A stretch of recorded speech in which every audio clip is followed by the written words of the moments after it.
Hey, hey, hey, hey. Hey, beautiful people. Welcome back to another episode of Sweet Millionaire Formula, the podcast where we mix money goals with Hollywood drama and drop gems like it's hot.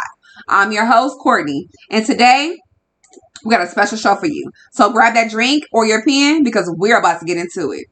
There is something in the water because before you date another man, sis, check his credit score.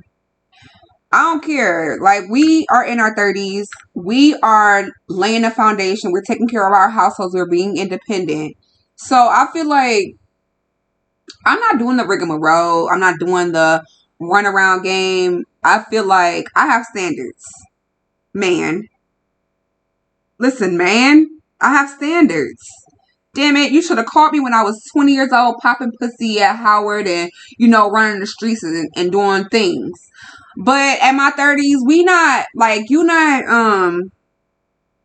I don't know. Like, how can I describe this? It's like, I'm not willing to settle for less than excellent around me. And my man, and the people that I'm talking to, and my friendships, I feel like people keep falling short with me because they're not as hungry as I am. And I don't know. Y'all let me know what y'all think. Like, do y'all have people around you who are okay and they're settled with their life and they're okay with what they have? Or do you have friends around you who motivate you to dream bigger, go after more opportunities? Because there's always a next level. Even today, like, when I was looking on my schedule for school, my last year, my bachelor's degree. But when I was looking on my schedule, I didn't know that they had like an internship where you can earn credits with like working with the Grammys, working with ChatGPT, OpenAI. They have L'Oreal. They have like all these top companies. And what I was thinking about is that sometimes as a Black culture and a Black unit, there's these separations of like being poor, being rich, being middle class, whatever the case. And I feel like we treat each other a certain way based on the amount of money that we have or we think we have or we don't have. And I feel like you cannot portray to be this person who is like, oh, I don't work with this, or I don't talk to this kind of people, or I don't, like, I understand you have your standards because I have my standards. That's why I'm picky about my friendships. I'm picky about my man. I'm picky about his credit score. I don't want anything. I've lived long enough. Like, I've had a baby. I know what it feels like to have sex. I'm not like looking for you to be my knight in shining armor. This is not a romantic rom-com. I need my man to come in with me needing to fulfill a task. Like, I need my man, I don't know, like when I meet my man, honestly, I want him to be like, I want him to be like, I got this date planned for you. I rented out the aquarium. I wanted to just hear your thoughts on the beautiful site, and I took the time to just rent out the aquarium for us. That's how I want my man coming. Like, my first date shouldn't be me so like accepting to go to like Ruth Chris. Fuck that. When a man is dating me, I want him to like put me in layers. Like, I want him to date me in like layers. I don't even want him to show me the full, like, I want what he do for me first to be layered. I don't want to see his whole hand or be able to predict his whole hand. When I leave from out his presence after our date, I need to be like, my mouth needs to be on the floor. Not because I was sucking dick, but because I am in awe at how thoughtful and intricate, because of the person that I am, I cannot just allow a man to just like, here, girl, let me put you in my Mercedes-Benz truck and I'm about to take you up to town to a fancy restaurant. What does that fucking mean? Like, what does that even mean to me? It don't mean much to me at all. So I can put myself in my Mercedes-Benz and take me to a nice restaurant. I feel like a man has to, what's that called when somebody, you gotta hoodwink me. Baby, I'm hood made. Only a hood made bitch can be hoodwinked. Okay? It's in the name. So I'm just thinking like, A man needs to be checked. You need to be so like I don't even want to stand next to a man who credit scoring at 800. I can't, because what you're setting yourself up for, whatever you are okay with, you accept that for yourself. But I'm not okay with the bare minimum. I'm not okay because I've had to work extremely dedicatedly hard to be where I am in my life, have the credit score that I have access to the funds that I have with my USAA, my Navy Federal. No. No, no, no, no, no, no, no, no, no. I'm not settling for your Chick-fil-A effort, nigga. What I need you to do for me, I mean, this is how I am. I'm gonna be okay. This is how I am when I'm talking to a man. I immediately in my mind find problems and shit. So okay, let's just do a little bit of role playing right quick, okay? Let's do a bit of role play. Hey, girl, how was your work day? I mean, I had a good work day. Oh my gosh, I had such a good work day, but I guess it was an issue with my shoes at work. Oh, okay. You need to go on a shopping spree for some shoes? Yeah, but not like work shoes. I rather just get like all kinds of shoes. Like, I don't know. I'm thinking like Louis Vuitton. All right, we can do that. Let's get you some shoes. What day did you want to go? Today. All right, I'll be around there to get you. Like, I need to be able to call on my man whenever I need him. I need to be calling the person that I'm talking to. If we're in a talking stage, I need you to still be a man. Just because we're in a talking stage and you ain't getting no pussy from me yet does not mean you cannot come through as a man should. Because the man that you're showing me who you are before you have sex with me is the man that I need you to be all the time. And so if you're not delivering and coming through for me when I need it the least, and you making it a priority, why would I feel like this is a partner that I want to take as a boyfriend, as a husband, and anything more if you're not taking our dating level or our talking level serious? A man that's going to be locked in with me, I want to know it. I don't be so mean though, because not mean in a bad way, but mean because like, how much can you handle me? Like, how much of me can you really handle? I feel like men should be put to a test because they like a challenge anyway. Segment 1, stack your paper. On today's episode, today's topic, I wanted to talk about like the art of how Pluto from the whammy. Young scammy. I want to talk about how Pluto opened and gave birth to YK Niece. Don't fight me in the comments. Don't fight me in the comments. Let's talk about how Pluto gave birth to YK Niece. I feel like we expected Wham Whammy to be.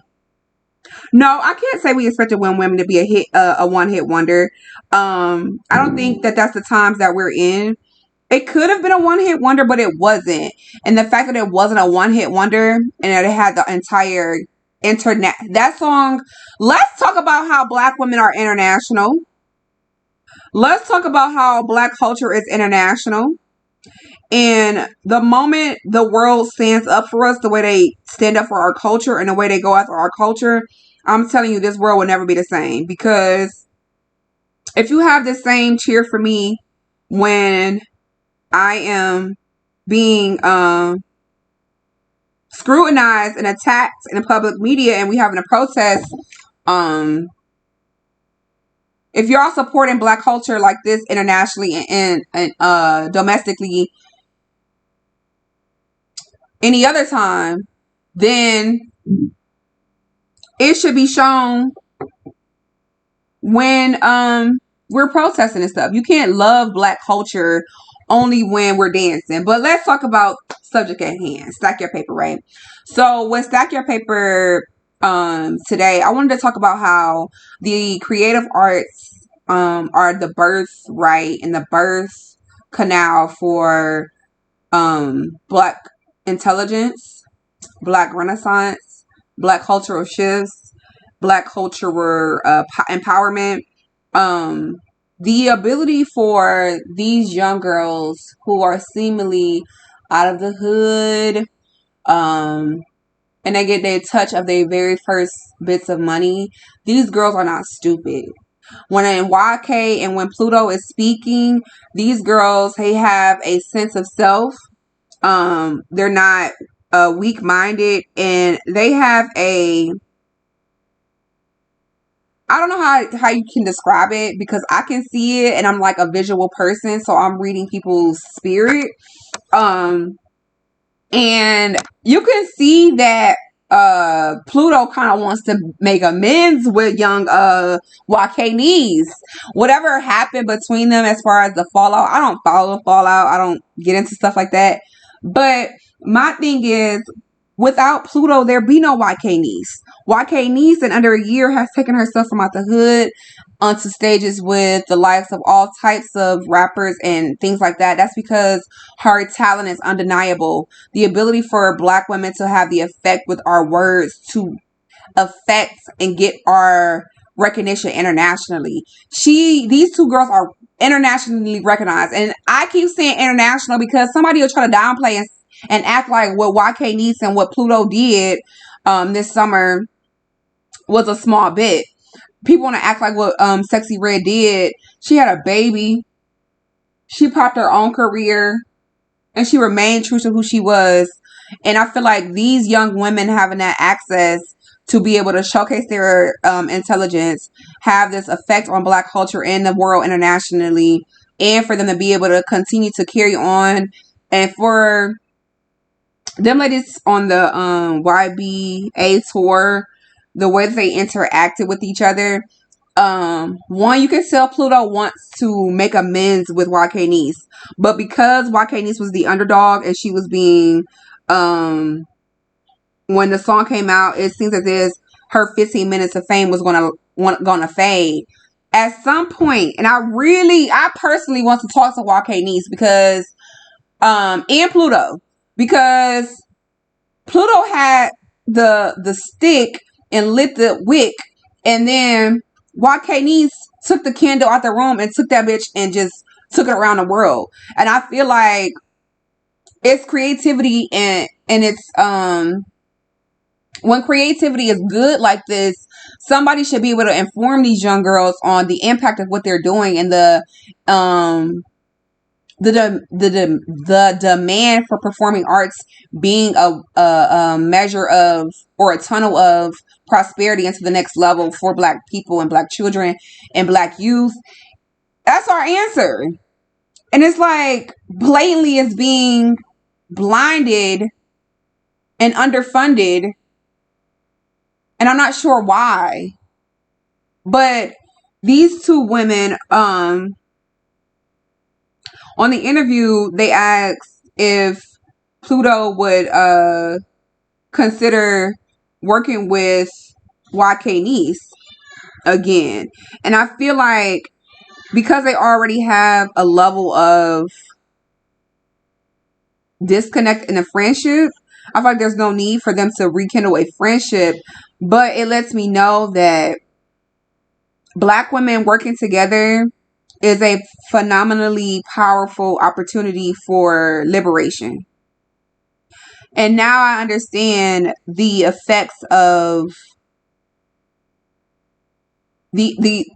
now I understand the creation of companies like Slutty Vegan, franchises and nonprofits like Femme Forward and Black Girl Ventures. I understand now, seeing things on the other side, how when Black people work together and support one another and love each other, how that working together with a task or a mission, and then the mission actually being completed because there's love, harmony, and peace in the room. That's a different type of lifestyle. That's a different type of culture, a world that we can live in. And I feel like part of the reason why Black women sometimes I'm gonna put sometimes feel the need to flare up against each other is because we at stake with other people around. But when there's nobody around and there's just Black people in the room, our guards go down. I feel like we don't raise each other's guards up to pit each other against each other. But when other people are around, baby, the performative features that come out of some people, that's why I am who I am through and through in the room full of CEOs and a room full of janitors. I am who I am. And I love that quality about me. But I just wanted to highlight the fact that creative arts will save Black women. Creative arts, I'm talking about from poetry to speaking to writing, reading, art, creative arts, crafting, dance, performance art, all of those avenues of arts are just as important as the other. And when those links start to happen, you start to create shows with artists who make craft, plastic who use plastic as a way of performing arts. But you'll also be able to collaborate with each other and put on a performance arts and open up a performing arts theater and open up a performing arts center. And I'm speaking passionately about the performing arts because I come from the performing arts. I would have never made it out the hood into where I am. My daughter is not being raised in the hood. She's not having to fight her way out of things. I'm not getting her, I'm not having to raise my daughter with the mentality of fighting everybody. In the hood, when you grow up having to fight everybody, I mean, the amount of, that's where some of the infuriarity, I don't know if that's a word. So every episode I try to make up a word. And so that's what we're going to do. But there was no reason for me to be inferior. Like, but I remember when I was growing up in the hood in Cleveland, there were girls, like if you was 10 or you was 11 and then there was a 14 or 15-year-old, you was, as an 11-year-old, I was like, damn, her ass fat. She got the dudes in the neighborhood who follow her and talk to her. Everybody be talking about her when she not around. It was a couple of girls in the hood, like, I remember who, like India, Nook, Mooka. We had so many girls in the hood growing up. Like, I'm talking about pretty, dark skin pretty, light skin pretty, all of that. But like growing up, light skin and dark skin was not like a thing like it is nowadays. We didn't have social media, of course, but growing up in the projects, like when I would go to Wood Hill, we had that one park in the hood. We had them pissy ass mattresses that we used to be flipping on. Everybody needed each other. Like we all went to the Heaven Train together. We all jumped double dutch together. We all ran and hid and played. Like in the hood, there was a community in the hood. There was not envy. I remember one time where we had to call all our families when I was growing up. There was one time. Like uncle versus uncle, niece versus niece, you versus them.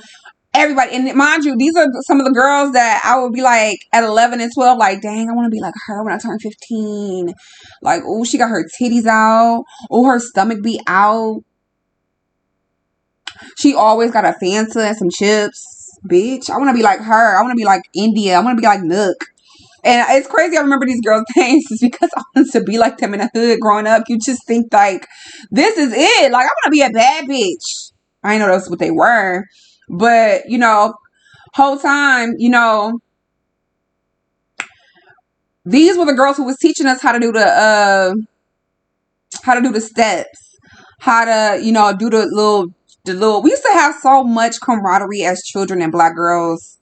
Oh my God. And so it's like, as an adult, sometimes it's taken for granted, especially when you're moving to new states and you're changing your lifestyle and you're, you know, you got your husband to come home to and things like that. It's like, should I even work to have friends? But I feel like in a new state, in a new city, working on yourself is the best thing. I've worked on myself for this last 3 years, and baby, I've written another book. I've written 2 books.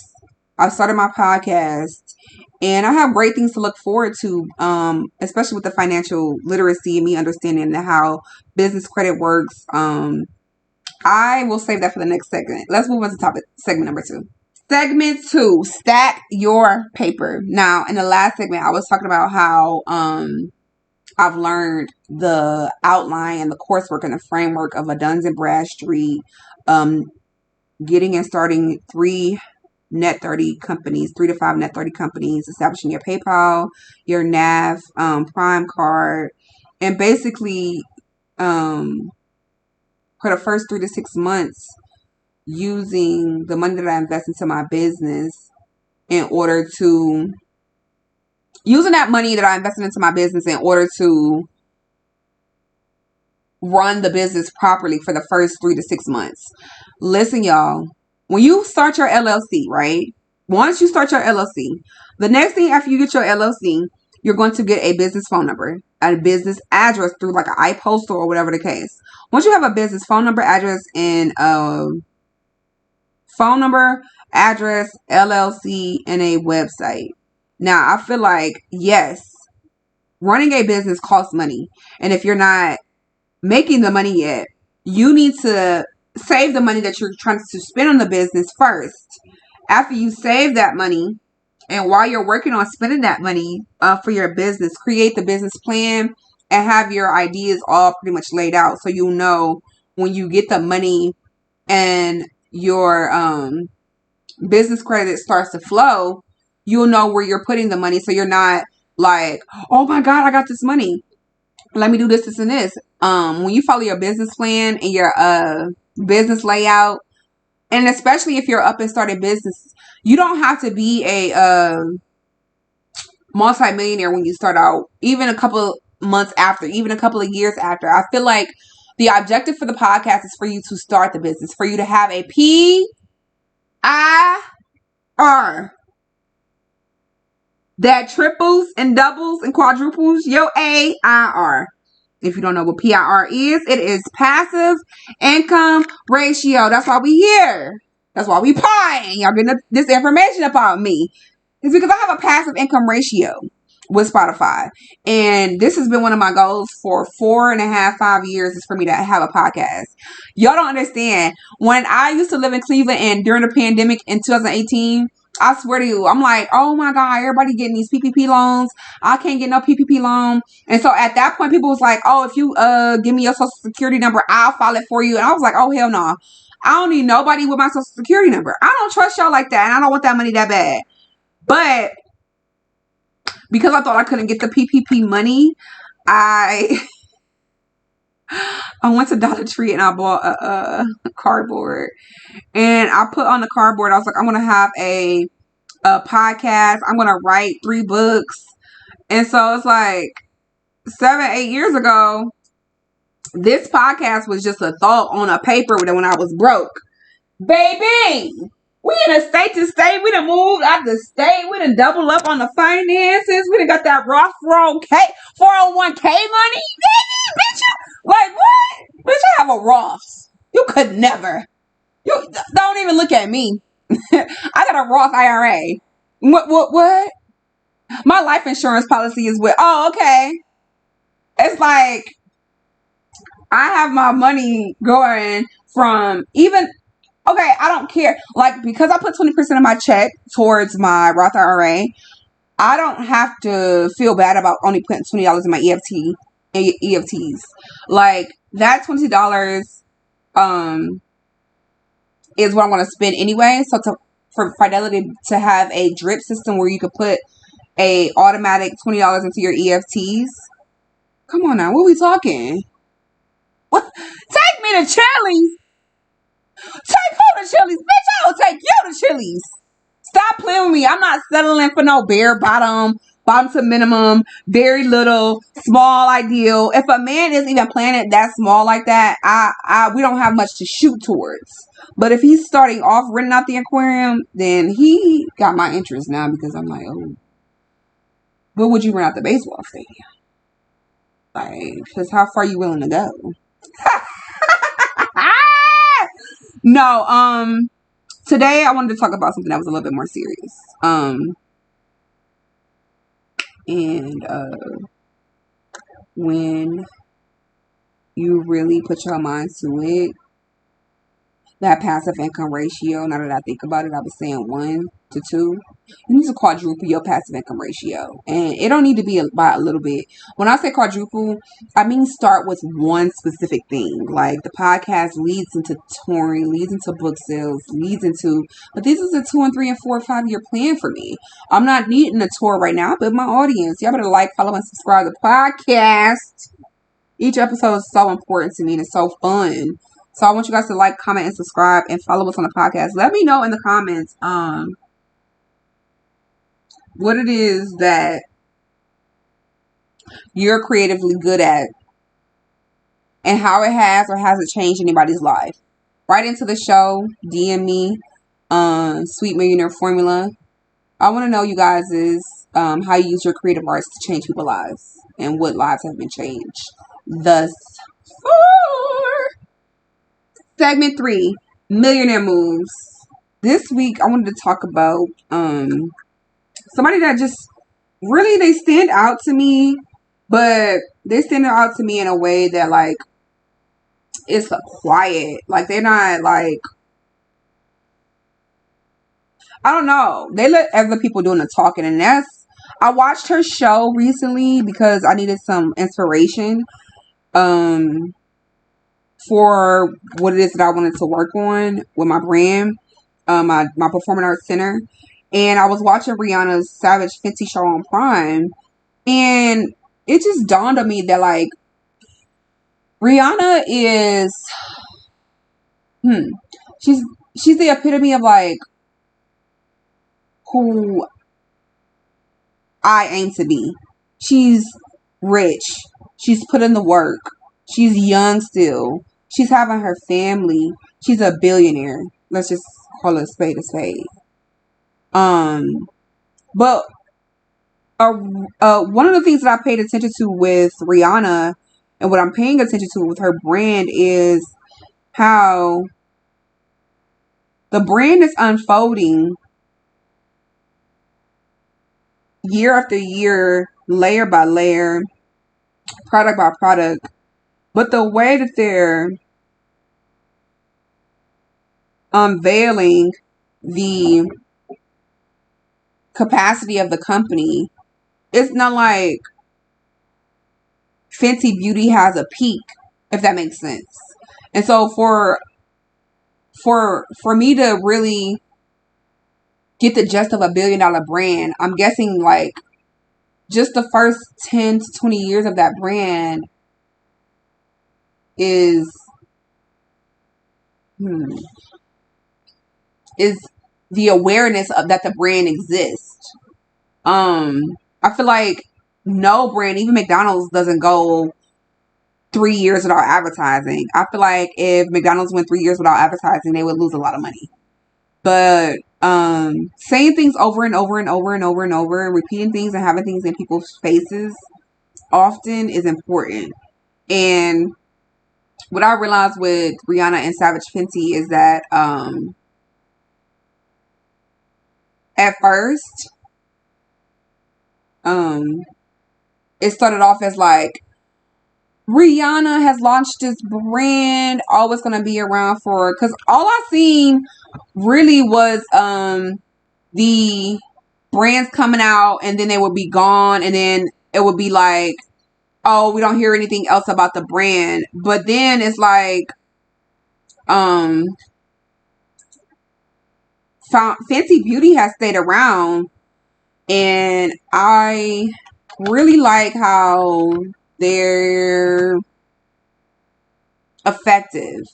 I'm only saying all this because I recently just tried like the Fenty products, and I finally bought the Fenty Filter Soft Matte Longwear Liquid Foundation. And Rihanna has something on her hands. I'm super happy to say this about her brand because when I went to try Kylie Jenner's brand, it's the cheapest thing I've ever. It smells bad. It's cheap, and I feel like Rihanna's Fenty Beauty Foundation brand, it started in 2017, and it was from the beginning inclusive of all skin tones. And its Pro Filter foundation, it became in high demand when it had 42 shades across all skin tones. That's where Rihanna broke the surface with us. And I feel like her brand was created to provide inclusivity in her range of products for all skin tones, shapes, and sizes. I feel like the Pro Filter foundation became highly sought after its release because it was addressing the needs for products that performed across all skin tones. Um, and I think we appreciate that. And I think that we love that Rihanna's brands are pretty much like, they are not, they stand on their own. And I know that Fenty Beauty is a powerhouse brand. And I know that it's going to last a while, like just like any other brand. But it's just like Fenty Beauty was something that Rihanna created from her mind. And so for this brand to be using like marketing strategy, leveraging social media, user-generated content, it plays a significant role in the success and influence of the beauty brand. And I think that because Rihanna has woven together that audience and that user audience versus social media leverage, I think the way that she uses the media, and when like she pops out around like Valentine's Day, she'll pop out around like fall season, but you don't see too much from Rihanna besides her being